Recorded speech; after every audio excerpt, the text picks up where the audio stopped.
네, 여러분 반갑습니다. 한겨레 데일리 라이브 뉴스 다이브 시작했습니다. 고현준입니다. 반갑습니다.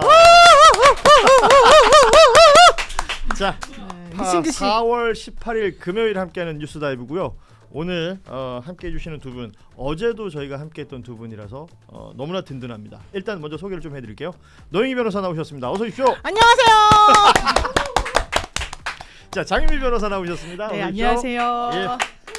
야, 비교된다 진짜. 너무 차분하게 아니 뭐 예쁘게. 예. 소프라노가 있으면 알토가 있는 거니까. 그러니까. 어제 두 분이 출연하셨던 클립이 지금 만 하루가 채 안 됐는데 36만 조회를 지금 기록하고 있어요. 38만 5천? 예, 또 그새 올랐어. 40만 되겠네요. 예, 곧 40만 될 거고 저는 100만 기대하고 있습니다.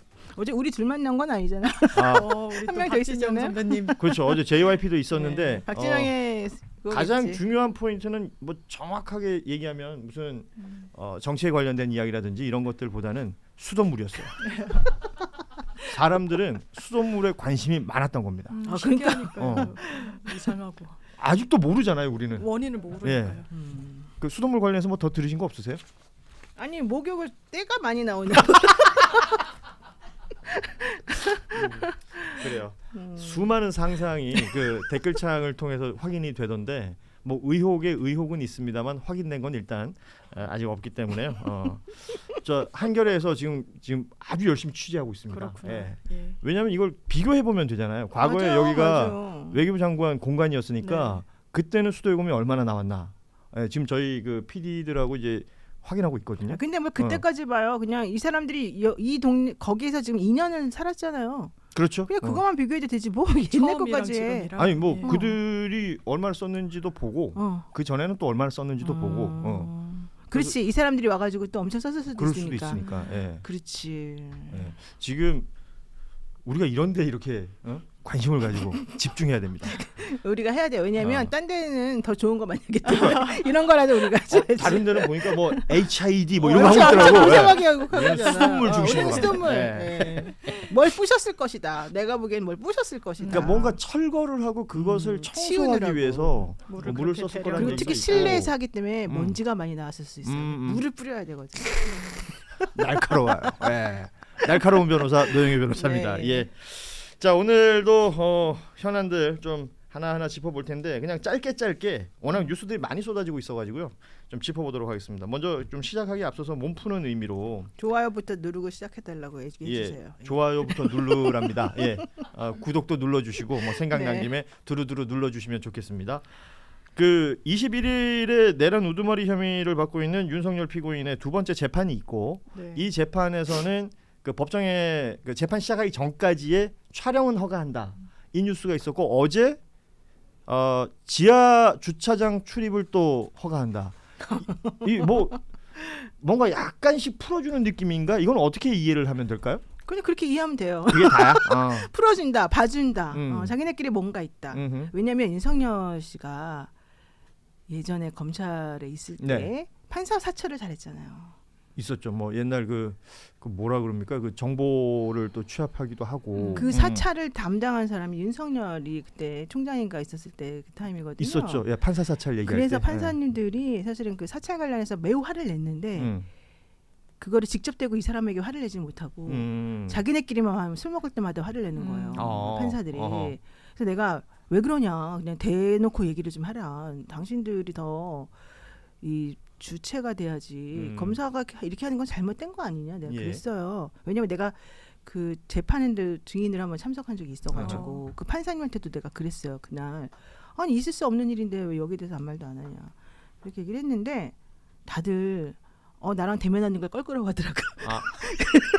내가 그런 말 하는 거 불편해하더라고. 왜냐하면 이게 자기네들인가 뭔가가 구리는 게 있을 수도 있다는 양점 얘기예요. 잡힌 이런 예, 거요. 그러니까 나 화는 나지만 이걸 내가 오히려 이렇게 까가지고 저 사람들한테 타겟이 밉보일 될 필요가 수도 있다. 없다. 그러니까 그런 게 좀 있는 거죠. 근데 음. 나한테는 그렇게 안 말하고 점잖게 우리가 그렇게까지 뭐 이렇게 대놓고 할 수는 없다.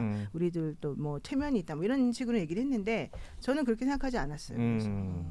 하긴 뭐 지기현 판사가 모든 걸 판단하는 거잖아요. 예, 그게 이제 청사 출입과 관련해서는 서울 고등법원이 예. 하고 이게 아. 법률상 청사관리에 관한 법률을 보면 음. 이게 중앙지방법원이랑 고등법원이 같이 이렇게 있다 있죠. 보니까 예. 이 고등법원 장의 권한이 이제 출입과 관련된 부분이고 본인의 재판정을 어느 선까지 언론에 공개할 것인지가 이제 직연 판사인데 제가 아마 법원이 진짜 서부지방법원 트라우마가 있는 것 같다라는 게 좀 체감이 되는 게 저희는 예. 뭐 여러 법원을 좀 가잖아요. 예.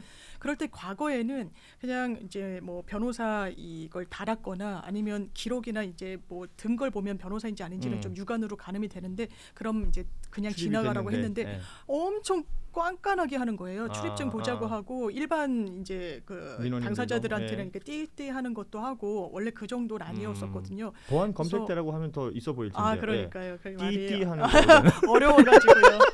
아, 띠띠 보안 검색돼요. 아, 저 띠띠가 그걸 말하는 거였어? 왜 그래 진짜 진짜? 대단하시네. 변호사 맞아? 그래서 그런 것도 있지 않나 생각합니다. 아 근데 좀 전에 오늘 오전에 서울지방 변호사에서 공문이 왔어요. 변호사님도 변호사에서? 받았을 건데 지난번에도 받았거든요. 근데 맞아요. 무슨 내용이냐면 서울법원 종합청사 질서유지 계획에 따른 출입 제한 안내예요. 변호사들한테? 네. 그래서 오늘 저녁 8시부터 월요일 밤 그러니까 밤 12시까지 서울법원 청사 내 모든 차량 출입 전면 금지예요. 그러니까 내가 이해가 안 가는 게 이거예요. 모든 차량 출입을 전면 금지해서 사실은 사람들도 못 들어오게 하거든요. 그렇군요. 그러면서 예. 보행로의 경우에는 동문 보행로만 출입하게 한다. 예. 정문, 북문 출입은 불가하다. 그리고 실질적으로 들어오는 모든 사람들에 대해서 신분증 검사를 하겠다. 예. 그리고 변호인들은 자기네들이 정말 와야 될 이유가 있는지를 소명해가지고 나 신분증 보여주면서 들어가라 이렇게 돼 있거든요. 그러면 청사에 윤석열 씨가 들어오는 것에 대해서 꼭 지하로 들여보낼 필요가 뭐가 있어요? 아 이렇게 통제를 하니까 그러니까 월요일이면 지금 그 당일이잖아요. 월요일에 원래 사건도 별로 없어서 재판도 없어서 월요일에는 거의 사람들끼리 없지. 많이 안 오는 날이고 우리를 못 들어가게 하잖아. 그러면은 음. 윤석열 씨 그냥 당당하게 걸어 들어가라 그러면 되는데 이 사람을 밑으로 들어가서 우리들에게 안 보이게 하고 또 저쪽으로 출입을 또 다른 통로로 해서 들어오게 해주겠다는 그렇죠. 거잖아요. 그러니까 이게 너무 이중 삼중으로 이 사람을 보호하는 거잖아요. 그러네. 왜 그런지 모르겠어요. 이게 지난번에도 그랬거든요. 그렇죠. 그러니까 네, 또 그래. 집에서 사실 걸어와도 얼마 안 되는 거리잖아요. 진짜 예. 5분밖에 안 걸려요. 그런데도 지하 주차장으로 5분은 좀 더 걸려. 그 걸음으로. 그 걸음으로 한 7, 왜냐면 8분. 걸어가지고 나오면 걷는 힘들어요. 속도는 사람마다 달라요. 그러니까 네. 아파트 광고도 뭐 역에서 몇 분 이러는 거 믿을 수가 믿으면 없어. 안 거의 돼. 뛰는 소리네요. 그래서. 네. 그 재판정에 아 대한 이거 질문 이거 들어봐요. 뭐요? 엘리님께서 앞줄이 안 치는 건 그때 봐야 하나? 이것도 또 봐야 돼. 음. 그때 두 번째 줄이 안 쳤잖아 아, 맞아요. 구석에. 보통 댓글 보고 뭐 질문하는 건 내가 해야 되는 거 아니야? 안 하잖아. 안 하잖아. 알았어. 그래.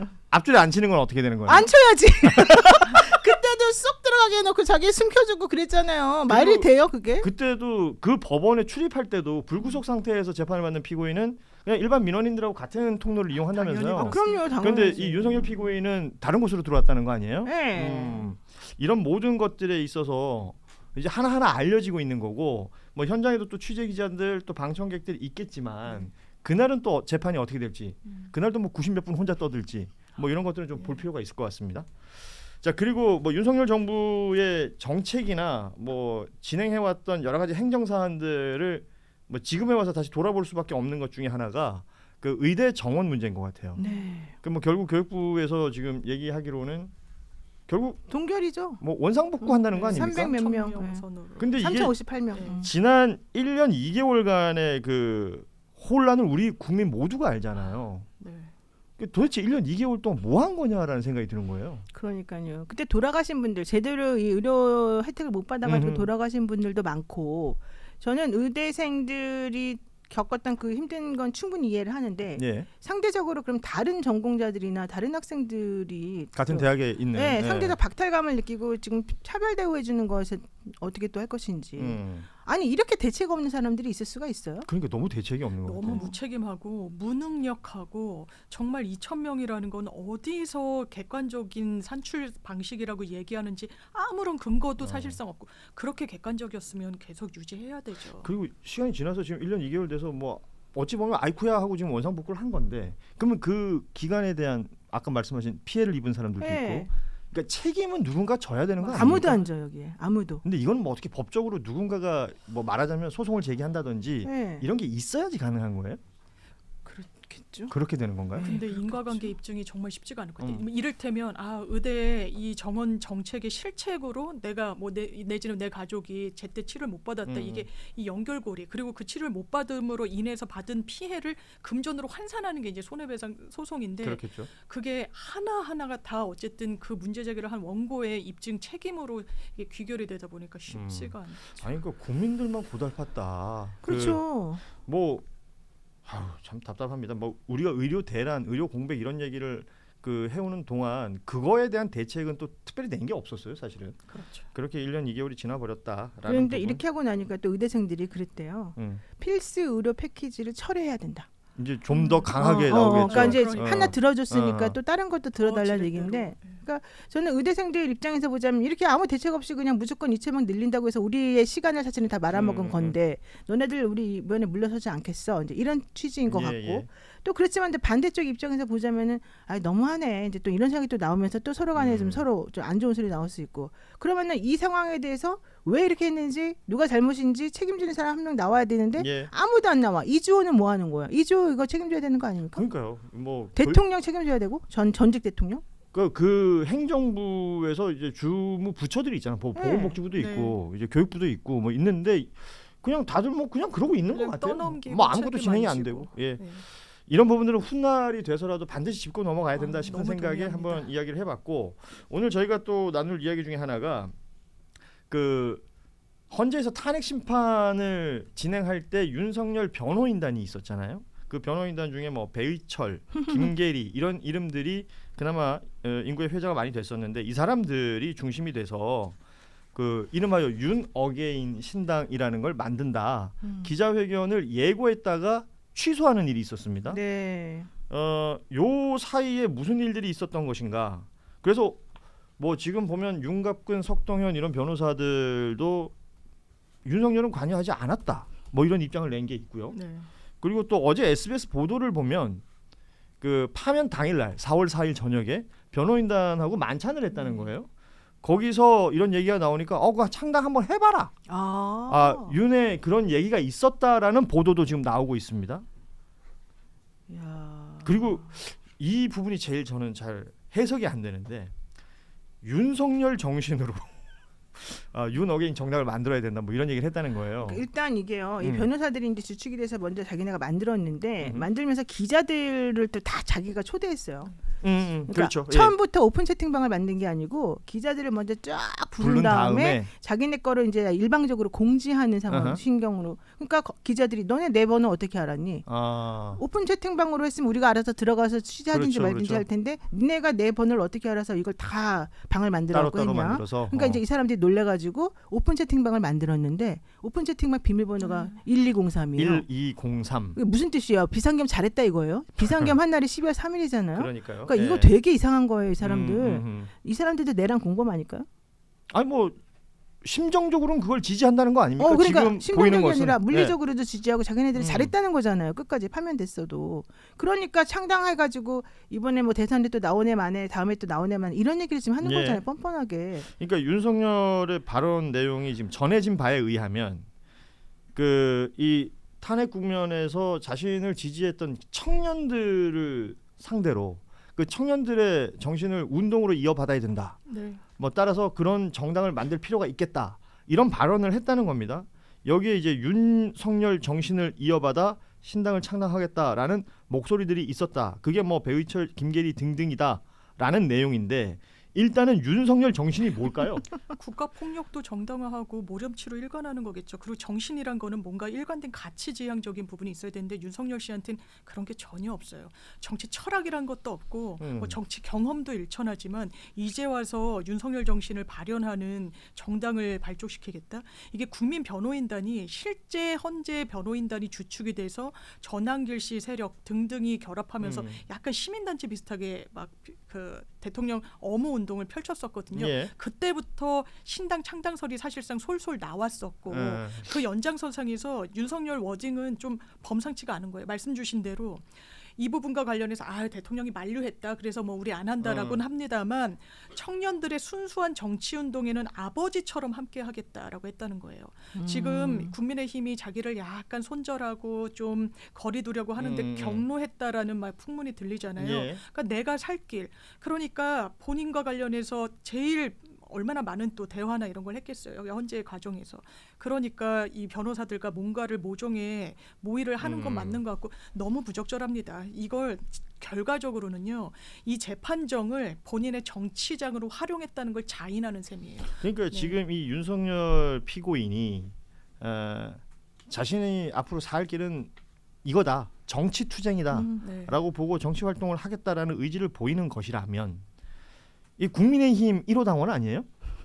근데 지금 어제 불어보니까 이제 그 대선 경선 주자들이 안철수 이제 손절하는 탈당하라고. 모습이 나오더라고요. 네. 뭐 안철수 후보 같은 경우에는 탈당해라. 그리고 나경원 후보가 약간 거리 두는 거 보고 좀 놀랐어요. 뭐 이번 뭘 선거에 놀래 원래 그런 사람이야. 윤심팔이 하면 안 된다 뭐 이런 얘기하고 어. 아니 게다가 한동훈 너무 용감해졌어요. 템버레나 치고 놀고. 너무 훌륭하지 않아요? 나는 이런 거 정말 지지해줘야 된다고 했지. 왜냐면 배철 변호사가 나 대통령 세 번 만나고 말씀을 들었다. 대통령의 의중은 청년들의 자발적인 윤어게인 운동이 정치 참여를 나타나야 한다 이렇게 말했다는 거야. 예, 예. 그 얘기는 시켰다는 거거든 윤석열이. 그 지시가 있었다. 그래놓고는 윤석열 또 이제 분위기 안 좋으니까 간보다가 나는 모르는 일이야. 그래서 또 그쪽에다 책임을 전가하잖아요. 그러니까 얼마나 그 웃겨요. 한동훈이 잘하고 있는 거지. 한동훈은 이렇게 고비고비마다 한 번씩 잘하는 때가 있어. 근데 문제는 잔민전한테 지금 걸려가지고 제대로 못하고 있다는 게 자기 의지를 관철 못 시킨다는 게 예. 좀 그렇지만 템버린이란 말을 어떻게 할 수 있죠? 그러니까요. 와 진짜 용감해. 아니 뭐 템버린이 나쁜 말도 아니곤 한데. 근데 더 웃긴 건 잔민전 씨가 하는 말이 템버린이 있는 걸 본 적이 없대. 자기 당에. 그 얼마나 웃기면 이거 모르는구나. 아니야 매번 모르는 것 같은데. 매번 나는 이게 비슷한 게 반복된다고 생각하는데 한동훈 후보는 그러니까 결국은 윤석열과 각을 세워야 자신의 가치가 올라간다라는 그렇죠. 주변에서의 얘기를 많이 듣는데 결정적인 순간마다 사실은 꼬리를 내렸었잖아요. 맞아요. 바로 그거죠. 그러니까 지금 이 경선 국면에서는 지금 말씀하신 템버린이라든지 이런 것들 계속 유지할 수 있을까? 못하지. 한 번 못해? 해보지. 이 사람한테 뭘 바래. 한 번 한 것도 대단한 거지. 그래서 박수 쳐준 옛날 거예요? 그래서 박수 쳐준 거고 템버린에 대해서 김민전 의원입니다. 죄송합니다. 김민전 의원이 한 마디 더 웃겼다니까. 우리 당에 템버린이 있는 걸 본 적이 없대요. 그게 말이 되냐고요. 그 당연히 없겠죠. 어딘가 그렇죠. 있겠죠. 예. 뭐. 사실은 템버린은 보통 명사고 우리가 어렸을 때부터 많이 가지고 놀던 장난감인데 악기이고 그런데 뭔가 그걸 갖고 놀았어요? 연상작용이. 나도 많이 쳤어요. 안 쳐봤어? 연상이 되는 게 있으니까 한동훈 후보는 뭐 또 그걸 했던 거 아닐까. 근데 그렇다고 해서 자기한테 또 유리하게 되지도 않아. 템버린 그러면 자기랑 연결시키잖아. 솔직히 한동훈하고. 한동훈하고 카톡을 그렇게 친했잖아요. 주고받았던 사이니까. 한동훈하고 친했잖아요. 네. 템버린 같이 쳤을 수도 있어요. 진짜 방송에서 이름을 한 번도 얘기 안 하지만 계속 한 사람의 얼굴이 떠오르잖아요. 아른아른거립니다. 그리고 이 홍준표 후보도 우리 당의 후보로서 정권 교체한 것은 이제 가치를 인정한다. 윤석열에 대해서. 그러나 3년간 못했다. 3년간 못했기 때문에 그렇다고 해서 시체에 난도질하면 안 된다 이런 표현을 썼어요. 매기는 것 같은 느낌이에요. 그러니까 시체라는 표현을 썼어요. 시체를 누굴 지칭하는 겁니까? 근데 여기 지금 단어가 난리 하나하나가 났네. 그 홍준표 후보는 지금 뭐 명태균 게이트 관련해 가지고 자신의 입장을 내고 있으면서 그때마다 이제 저희가 지난 시간에도 얘기했지만 언론들을 대하는 태도라든지 이런 것들이 지금 논란이 되고 있는데 그럼에도 불구하고 뭐 아주 시원시원하게 얘기하면서 자신은 갈 길을 가는 것 같아요. 그걸 시원시원하다고 하면 안 되죠. 그 사람의 말은 일관적인 게 하나도 없어요. 그러니까 이게 진짜 이상하지 않아요? 그 어제 MBS 여론조사 나왔고 오늘 갤럽 나오고 네. 하는 걸 보면 홍준표 지지율이 올라가고 있어요. 상승세인 건 좀 있죠. 그리고 김문수는 하락세. 생각보다 빨리 빠지네요. 오래 버텼지.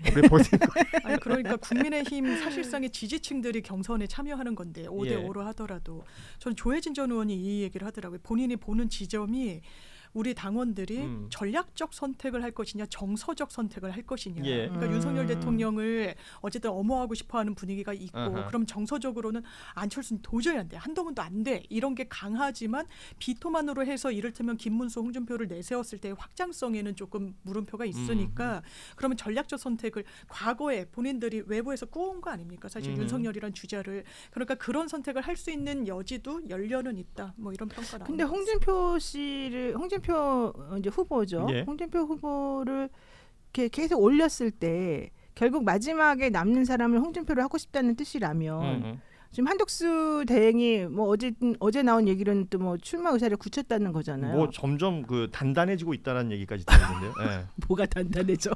그 박지원 의원이 그러셨습니다. 네. 대가리에 참기름 바른 뱀장어라고. 네. 네. 근데 어쨌든 중요한 거. 자, 그럼 홍준표하고 한덕수하고 이제 마지막에 남는다고 칩시다. 그렇게 해서 뭐 단일화를 뭐 시도해 본다. 그럼 홍준표 씨가 절대 나는 안 받겠죠? 양보하지 않을 것 같아. 절대로. 그러면은 어떻게 되는 거야, 이 사람들의 전략은? 모르죠. 진행한 사람이 좀 생각을 한번 해봐요. 맨날 우리 시키지 말고. 아니 진행은 물어보는 거니까. 골치 아픈 거 우리 시키고 어떻게 자기는 딱 생각하십니까? 빠져나간다. 네. 노영희 변호사님 어떻게 생각하십니까? 나 되게 이상하다고 생각해요.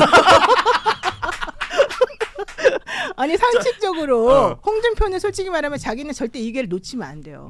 이 사람들 나이 많아, 홍준표 씨도. 그렇죠. 네. 그리고 이게 마지막이야. 사실상. 게다가 여기서 만약에 망하면 자기 입장에서는 이제 이 검찰로부터 앞으로 닥쳐올 시련이 생각보다 만만치 세요. 않을 것이다. 그런데 그래도 당권이라도 잡아야 되고 뭔가 해야 되기 때문에 이 사람은 이 길을 놓칠 수가 없는데 그럼 한덕수는 완전히 개밥에 도토리 되는 거 아니에요?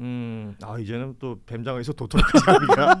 아니 그러면 그 사람은 솔직히 자기가 정치 오래 했던 사람도 아니고 여긴 사실 이용당하는 거잖아, 일회성으로. 사실은 뭐 내란 수사에 있어서 또 자유로울 수가 없잖아요. 예. 거기도 자유롭죠. 그렇고 예. 일회용으로 이용당하지. 사실 지금 그분 나이가 76세인데 그렇죠.